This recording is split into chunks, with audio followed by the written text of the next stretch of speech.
இது வந்து green chicken gravy பண்ணுறது.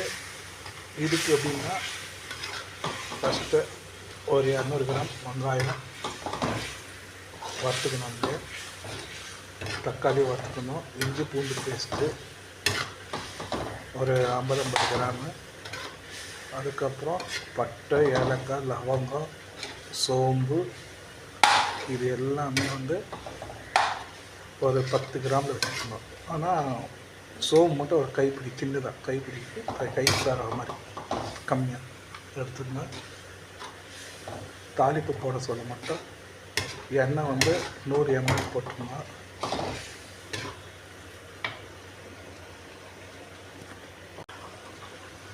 இது வந்து கிரீன் சிக்கன் கிரேவி ரெடி பண்ணுறது.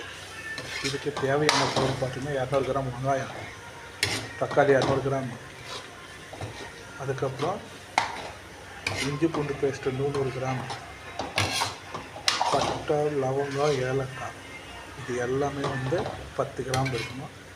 அப்புறமா பிரியாணி இலை ஒரு 2 இருந்தால் போதும். அதேமாதிரி அன்னாச்சி பூவு ஒரு 3. இதில் கரம் மசாலா, கொஞ்சம் மல்லித்தூள், கரம் மசாலா, கறி மசாலா, சிக்கன் மசாலா,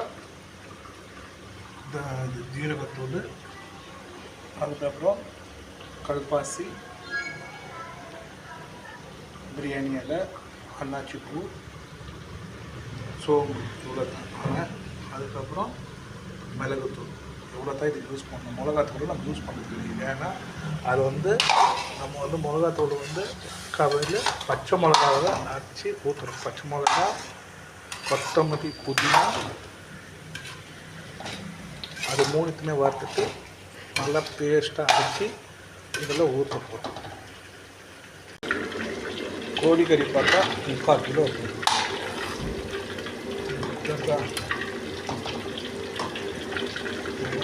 3/4 கிலோ கறி. இது நல்லா இதாகும், நல்லா வரும். பாருங்கள், பச்சை மிளகா, கொத்தமல்லி,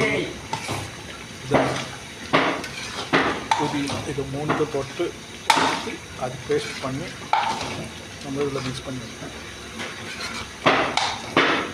அப்புறம் தேங்காய், சோம்பு, கடலை, உடச்ச கடலை, முந்திரி, பட்டை, லவங்கம், இது எல்லாமே சேர்த்து அரைச்சி வச்சுருவோம். அது இன்னும் கொஞ்சம் போட்டு ஊற்றிடுவோம். ஆட்டப்பட்டு பண்ணி வச்சுருக்கோம். இது நல்லா கொதிக்கப்புறம் நம்ம அரைச்சி வச்சுருக்கோம்.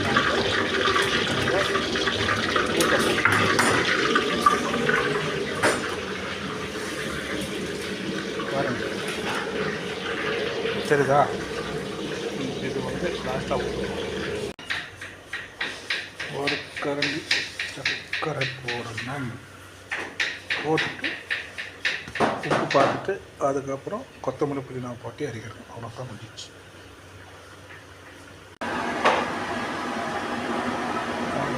ஃபினிஷ்